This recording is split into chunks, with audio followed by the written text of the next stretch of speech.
Welcome to Extend Lifespan Naturally. I'm Dr. David DeRose, President of Compass Health Consulting, and your host on this journey into a glimpse of how we can live longer and live better. Have you ever thought about it? What does it really take to live a long and healthy life?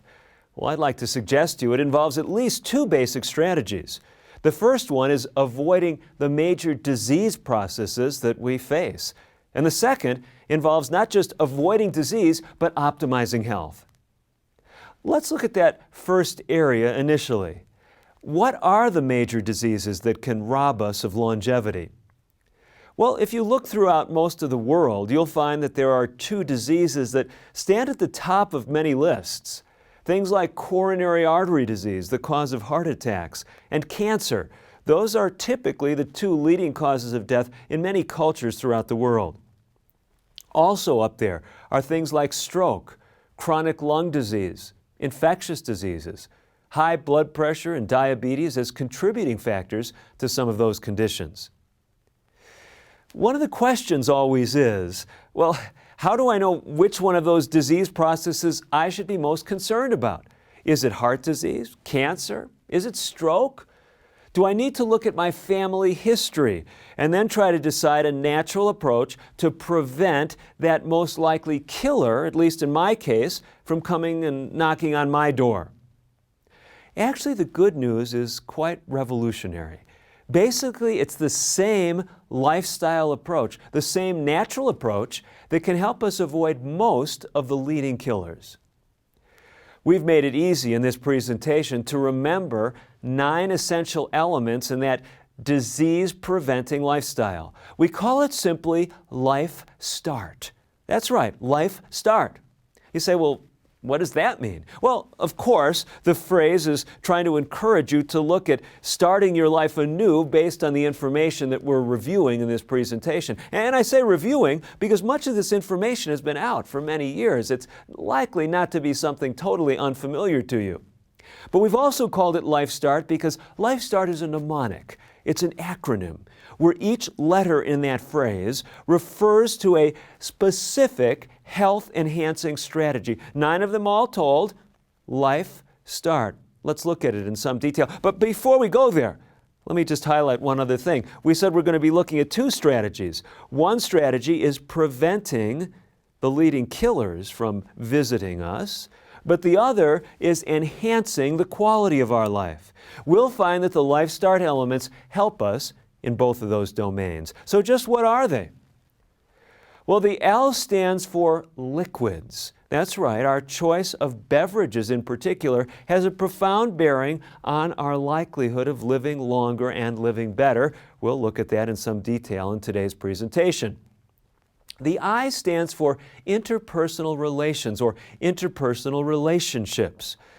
Now, this may not sound like something you've heard that much about. It's been relatively recently that researchers are realizing that this is not just something that involves our quality of life, but it actually has a role in helping us live longer. We'll look at that data. And I don't want you to get discouraged just as we're starting on this set of strategies to help you, because if you're watching this perhaps over the internet, maybe you feel quite isolated, we actually have help for you. We have personalized coaching opportunities available on the LifeStartSeminars.com website. So you can tap into opportunities to connect with other people. For those of you that are watching this in a group, maybe in a community center, a church, some other place where faith community gathers, we're glad that you're on this journey with other people, because we'll see that interpersonal relationships are one of the key elements in the LifeStart program. The next letter is F, and it stands for foods. Well, this is not surprising, is it? Dietary choices have a lot to do with how long we live as well as our life quality. We'll explore that as well in today's presentation. Exercise is critical. We're learning more and more about the health-giving benefits of exercise. We will explore that component as well. Then we come to the word start. So we've gone through L-I-F-E. Now we're looking at start. The S stands for sunlight. Sunlight has been something that, of course, no life could exist on the earth without it. We'll be looking at some of the health-giving properties for us individually when it comes to that important ingredient. Then we move on to something called temperance. I know it's an old-fashioned word, but it's a powerful concept. Many people today have set aside temperance, and in its place they've put, guess what? That's right, moderation. Well, temperance includes moderation, but it's moderation in things that are good. Temperance also includes the idea of total avoidance of things that are harmful. We'll explore that shortly. A stands for air, R stands for rest, and T for trust in divine power. Ready to embark on our journey looking at these elements just a little bit further? I hope so, because that's where we're going right now. Let's look at these 9 elements and take a careful look at just a few examples. We can't cover every one in detail. And by the way, if you do want more information or want this in writing, we actually have a free ebook on the website that walks you through the LifeStart paradigm. You can get it there at that very same website, lifestartseminars.com. Well, let's talk about liquids. One of my favorite studies when we speak about liquids grew out of research performed at Loma Linda University in Southern California. Dr. Jacqueline Chan, I can remember actually visiting with Dr. Chan, had this belief that if we looked at liquid consumption, we could get a window on why some people die sooner than others. Others, even of her peers, were saying this is ridiculous, this is not a big factor. But when the research was published in 2002 in the American Journal of Epidemiology, everybody who read it took notice. Take a look at what they found. What this is illustrating here is in the bars on the left, you see individuals who were drinking little water. They're drinking small amounts of water. You could see it here, less than 2 glasses per day. If you move over to the right side of the graphic, you can see now individuals who are drinking greater than 5 glasses of water every day. What's so remarkable is the height of the graphs. What we're looking at here, these bars, are representing the likelihood of dying from a heart attack or other causes of heart disease. And what you notice is those who are drinking more water cut their risk of dying from a heart attack roughly 50%. Now, granted, if you're looking very carefully at the graphic, you'll realize women didn't do quite that well, maybe a 40% decrease or so, but men were better than that, over 50% decrease in the likelihood of dying from a fatal heart condition. You say, well, boy, this is great news, Dr. DeRose. This gives me some ammunition now because I've been getting a lot of flack from my significant other when it comes to all that soda pop that I drink, but that's the only way I can get my water in. I'm going to take a screenshot of this, take a photograph of it if you're watching this in a meeting hall, and just bring it right home with me.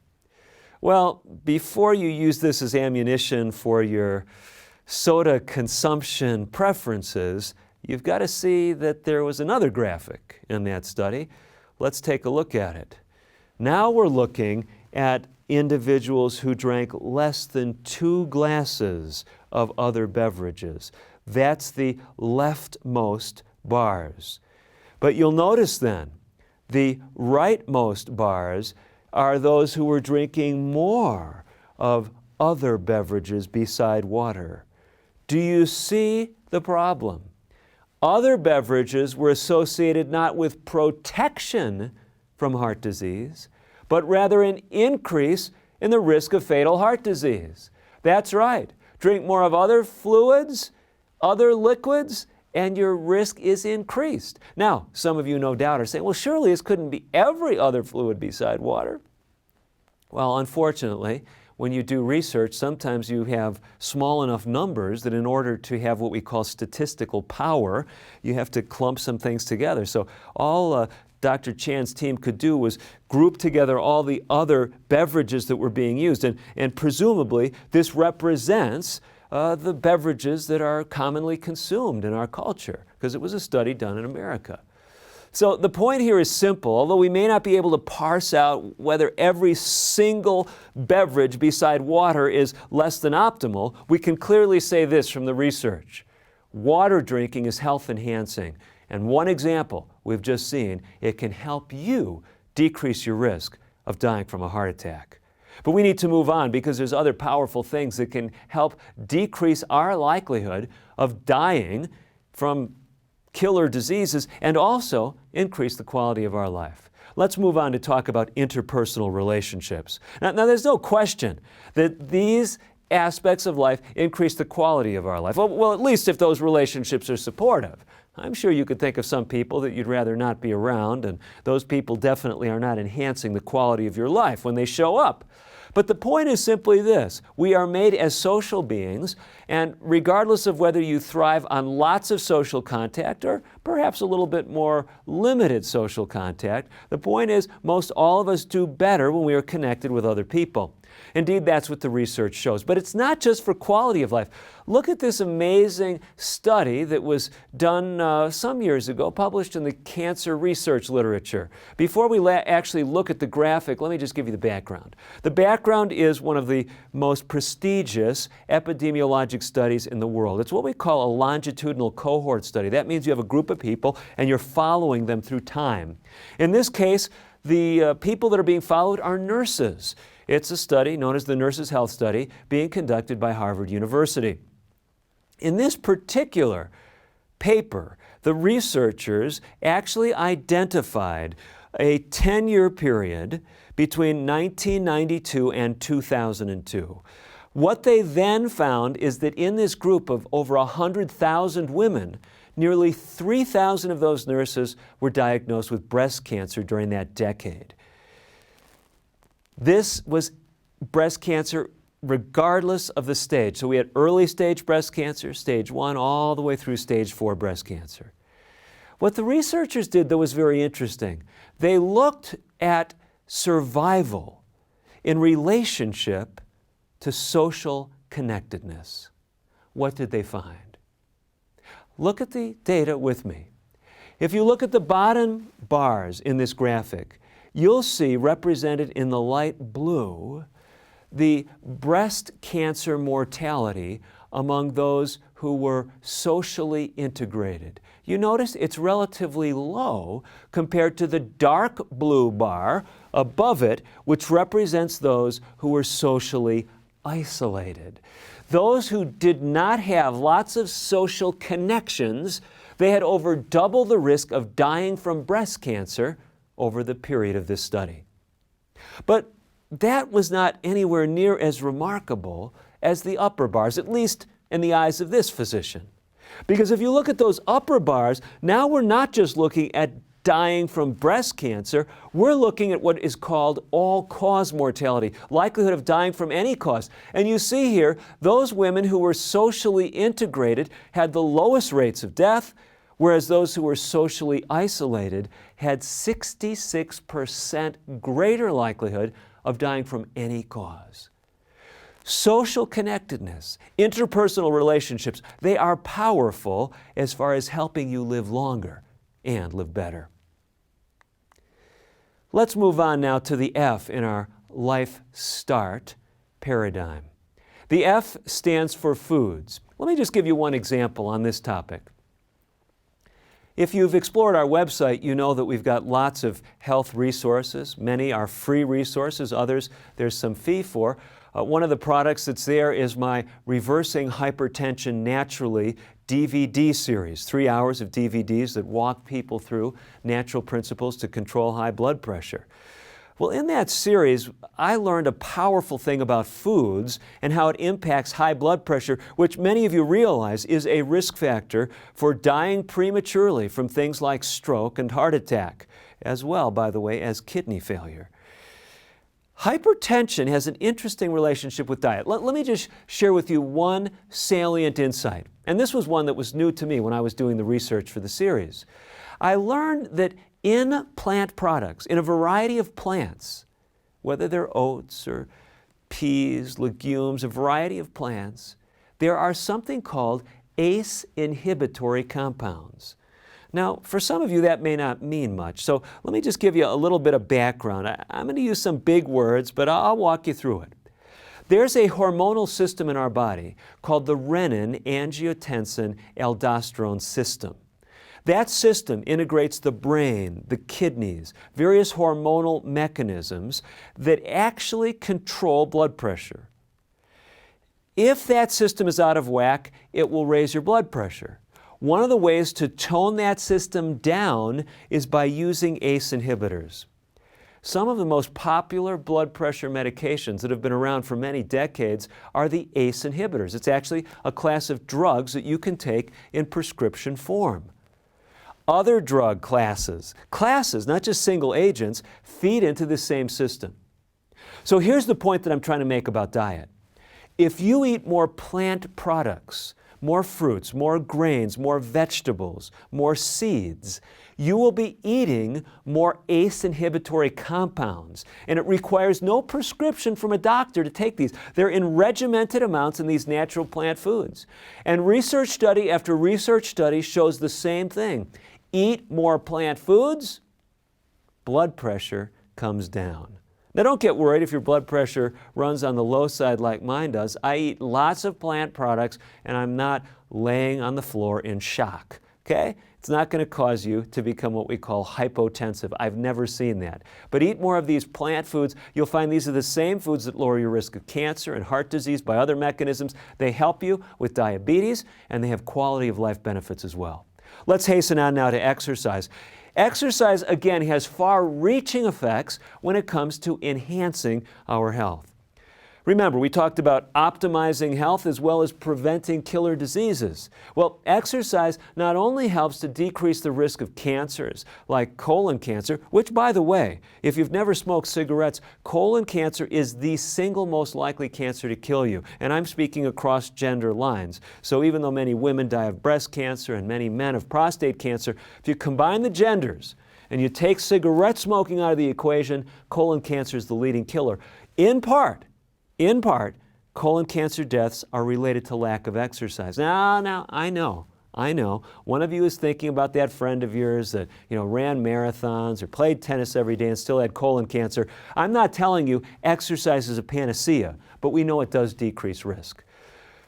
Not only is cancer risk decreased by exercise, but so is heart disease risk, blood pressure is lower, metabolism works better, less risk of diabetes. You can even prevent the development of diabetes if you have what we call pre-diabetes by doing better with your exercise. But let's stop there for a minute.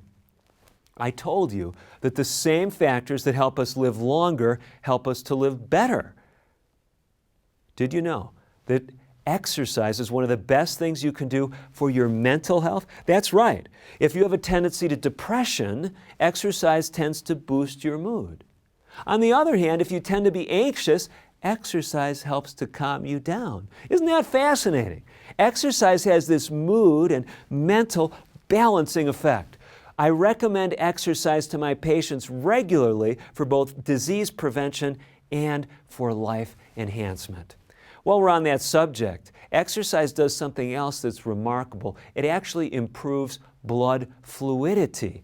The technical term for that is it improves hemorrheology. Some of you perhaps have seen my mini-series on Longevity Plus. It actually builds on a lot of the things we're talking about in this short presentation, and it looks at it especially from the window of improving our circulation. That's right, improving circulation through things like exercise, diet, and other natural processes. So exercise is a boon to mental health. It's a boon to quality of life in general. That's life. What about the start? Well, let's look at the letter S. Sunlight is a powerful health-enhancing commodity. You know that there'd be no life on Earth without sunlight. It is sunlight which allows plants to engage in that process known as photosynthesis, which is really the foundation of life on our planet. Sunlight is health-giving as well when it comes to the human frame. We've known for decades how important the sunshine was for making vitamin D. Vitamin D is a very interesting vitamin. You don't have to ingest it by mouth. In fact, some would argue vitamin D is best optimized by judicious exposure to the sun. Because when the sun's rays hit your skin, they actually create vitamin D. Vitamin D is important for bone health. Without vitamin D, you can't optimally manage calcium functions in your body. And so to have strong bones, you need good levels of vitamin D. But that really is old news. The newer news with vitamin D is the cutting-edge information showing us that vitamin D is important for the immune system. That's right. If you have a tendency toward autoimmune diseases, diseases where the body's attacking itself, vitamin D seems to be able to tone down autoimmunity. On the other hand, vitamin D has the ability to enhance the immune system to help you fight infectious diseases. For some years, I lived in northern New England. In northern New England, we saw a lot of multiple sclerosis, an autoimmune disease that targets the myelin sheaths, the insulating covering of nerve fibers. There's a connection between living further from the equator, further north or further south, and developing MS, especially if you lived in those areas during your childhood years. The evidence is suggesting that this may well be an effect of insufficient vitamin D levels early in life. So here's an example of an autoimmune condition that's being linked to vitamin D. Let me just give you one other piece in the puzzle. A lot of people have been worried about vitamin D and cancer. They say, I don't want to get out in the sun too much. I don't want to get skin cancer. It is true that burning too much sun exposure may be a problem, but very interesting point. Sunlight and vitamin D that it creates actually is cancer preventive for a host of major cancer killers. So get judicious sunlight exposure, don't get too much, and you'll be giving yourself another health enhancing factor that can help to extend your lifespan naturally. Let's move on to temperance. Remember, I told you earlier in this presentation, temperance is not just moderation when it comes to good things, it's total avoidance of things that are harmful. Well, what does that look like? What things do we need to totally avoid? What things do we need to be moderate in? Well, of course, when it comes to good foods, we need to be moderate in our eating habits. It is true that even when it comes to good food, we can overeat. In fact, if you look at data from the United States Centers for Disease Control and Prevention, we find that more Americans are dying from overeating than from anything else, at least when it comes to nutrition per se. I mean, that's what the data seems to indicate. And so here's my point. Yes, eat those good plant foods. And by the way, if you're eating plant foods, especially vegetables, especially leaf, stem, and flower vegetables. Let me break that down. Things like spinach and cauliflower, cabbage, broccoli. Broccoli is a flower and a stem. You see how that works? If you're eating things like that, it is very hard to eat so many calories that you gain weight. So stock up on those foods, but be careful not to overeat, especially of the calorically dense foods. Obesity is driving epidemic rates in the United States of things like osteoarthritis, breaking down of joints in the hips and in the knees and in the low back. Obesity is driving things like high blood pressure and diabetes. It's associated with cancer. You get my point. So this is one area where we'd want to call for moderation. But what about an area where we'd want to totally avoid something? Well, I know I don't have a huge amount of company, but there's a growing number of health professionals that are lining up behind me, or I'm lining up with, whatever the case might be. I'm not trying to give a sense of preeminence, on the subject of alcohol. Although many people have touted alcohol as a health-giving beverage, the public health evidence does not indicate that. Alcohol, even in moderation, has problems with it. Since we're speaking about extending your lifespan naturally, let me give you a salient example from the cancer literature. The cancer literature indicates that even moderate consumption of alcohol increases the risk of a host of cancers. Let me give you an example in the quality of life realm that actually overlaps with longevity as well. Diabetes and alcohol. They do not get along well together. Dr. Joslin, the founder of the famous Joslin Diabetes Clinic there in the Boston area, Joslin actually took a notoriously firm stand against the use of alcohol not only by the patients of the Joslin Clinic, but also by his staff.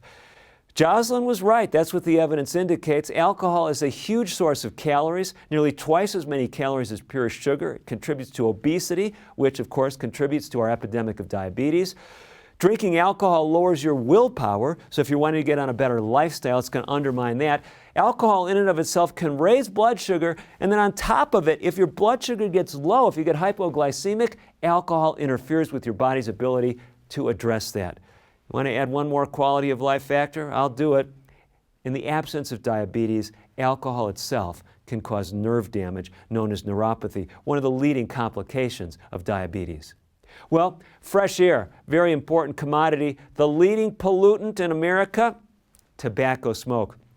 If you're a smoker, just one more reason to quit. You may have thought the damage was done. You've been smoking for many years, but the good news is the minute you stop smoking cigarettes, you stop feeding any cancers that may already have begun. You say, but I don't have cancer, Dr. DeRose. You don't know if you don't have cancer. Are you aware of that? When you have an early cancer, there are no tests that can detect it, but you can switch the balance, get rid of those tumor accelerators. That's right, tumor accelerators that are in tobacco smoke, and you may never become a cancer casualty.